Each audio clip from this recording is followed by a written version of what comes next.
비봉지구와 함께하는 송산이입니다. 비봉지구 단독주택용지의 등기 시점이 다가오고 있습니다. 관련하여서 비봉지구 설명과 아울러 단독주택용지의 지적 확정 측량 및 그에 따른 토지대금 정산과 절차에 대해서 설명드리겠습니다. 우선 비봉지구의 현황 및 앞으로의 그림에 대해서 한 말씀 드리자면요. 교통입지로는 서해안 고속도로 비봉 IC에서 직선거리 300m에 자리 잡고 있고요. 비봉 매송 도시고속도로를 통해서 수도권 각지로의 이동이 매우 용이합니다. 뿐만 아니라 수인 분당선 야목역이 차량 5분 거리에 위치하고 있고요. 인천발 KTX 어천역은 차량 10분 거리라서 화성, 안산, 수원을 연결하는 경기 서남부의 중심지로 각광받고 있는 위치입니다. 지금 이곳 비봉 신도시 공동주택에는 2,000여 세대가 입주 완료했고요. 2024년 올해 말부터는 예미지, 호반서밋, 우미린과 같은 민영 분양 아파트의 입주 물량 폭발로 더욱 신도시로서의 면모를 보이게 됩니다. 앞으로 1년 후면 이곳 입주 세대가 6,000세대를 넘어설 것으로 예상되는데요. 한 세대당 2.5명으로 계산하면 1만 5천 명의 입주민이 이곳 비봉 신도시에서 1년 후에 서로 얼굴을 마주치게 되는 겁니다. 아파트 입주 세대가 많아지면 자연적으로 먹거리, 마실거리, 놀거리, 볼거리에 대한 수요를 만족시키기 위한 상가 인프라가 형성이 됩니다. 이미 각종 프라자 상가들의 공사 현장은 입주 시점에 맞춰서 빠른 신청률을 보이고 있는 상황이고요. 화성시는 지속적인 인구 증가와 기업하기 좋은 도시로 세계 4대 부자 도시에 선정되었는데요. 경기도의 서부와 동부권역의 교통 요충지로 발돋움하는 화성 비봉 신도시는 그만큼 고급 주택단지로서도 관심도가 매우 높은 곳입니다. 바로 이곳인데요. 비봉 단독주택 용지에 이미 고급 단독주택이 들어서고 있습니다. 이곳 분양가격이 평당 350만원 전후반이었거든요. 당시 2년 전에 추첨 경쟁률이 수백 대 1이었고요. 여기 택지 비용에다가 2층 고급 단독주택 건축 비용을 합산한다고 해도 9억 원 내외의 비용이면 연면적 80평이 넘는 고급 주택을 얻을 수 있습니다. 2층 80평짜리 마당 딸린 주택이 9억 원 수준이라는 겁니다. 최고 4층까지도 건축이 가능한 택지이기 때문에 용도에 따라서는 다가구 주택을 통한 수익형 주택으로도 구상할 수가 있습니다. 이렇게 효자 종목인 비봉 단독주택 용지의 등기 시점이 바로 코앞으로 다가왔습니다. 2024년 4월 말로 예상되고 있는데요. 5월 안에는 등기 완료될 것으로 보여집니다. 단독주택 용지는 분양 당시에 확정 면적이 아닌 가분할 면적으로 체결된 토지입니다.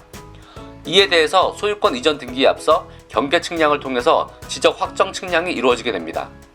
확정 측량 결과 면적의 증감이 발생하게 되는데요. 면적 증가와 감소에 따른 토지대금의 정산이 필연적으로 뒤따르게 됩니다. 통상적으로 1에서 2제곱미터 수준에서 면적 증감이 발생하게 됩니다. 그럼 어느 정도의 금액 변동이 발생하는 걸까요? 1제곱미터면 0.3025평이고요. 분양금액이 평당 350만원이니까 1제곱미터면 100만원이 넘는 금액의 변동이 발생하는 겁니다.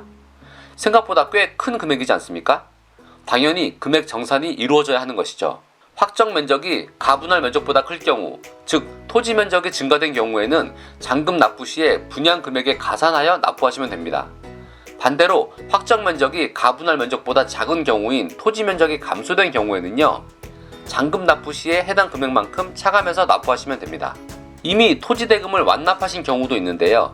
그런 경우에는 토지 대금 증가액이 발생한 경우는 별도의 납부 계좌로 입금하시면 되고요. 토지 대금 감소액이 발생한 경우에는 반환 금액을 본인 계좌로 신청하시면 되겠습니다. 토지 대금을 완납한 경우에는 그에 따른 취득세도 이미 납부하셨을 텐데요.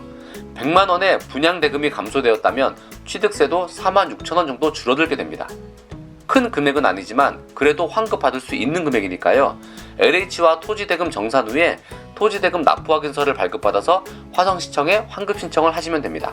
토지 등기가 발생하기 전에는요, 사업자 대출이라고 하더라도 분양가의 최대 80% 이내에서 대출이 가능합니다. 하지만 토지 등기가 생성되면 새롭게 은행을 통한 감정평가가 이루어지게 되고 분양금액보다 월등히 높은 가격대의 감정평가액이 설정됩니다. 그럼 당연히 대출 금액도 높아질 수 있게 됩니다. 바꿔 말하면 단독주택 용지의 등기 완료되는 시점에는 추가 대출이 가능할 수도 있다는 겁니다. 그만큼 본인 부담 금액이 줄어들게 되는 것이죠. 최근 부동산 경기 침체의 영향으로 매수 심리가 꽁꽁 얼어붙은 것이 사실입니다. 그런데요, 요즘 들어서 금리 인하 신호가 솔솔 나오고 있고요. 부동산 규제 완화 정책들이 선보이고 있습니다. 더불어 건설 투자에 대한 재정 확대의 이야기도 오가고 있는데요. 지금이 바로 튕겨 오르기 직전에 지면에 머물러 있는 부동산 상황이 아닐까요? 비봉 신도시라면 더더욱 반등이 클 수 있는 입지라서 유심히 볼 가치가 있는 곳입니다. 비봉 신도시 내에 고급 타운하우스를 상상하시나요? 그렇다면 바로 지금 4월, 5월이 가성비 최고의 단독주택 용지를 손에 넣을 수 있는 시기입니다. 오늘 시간에는 비봉 지구의 단독주택 용지 면적 증감과 대금 정산에 대해서 설명드렸습니다. 비봉 지구 중심부에 위치하고 있는 송산이 부동산입니다.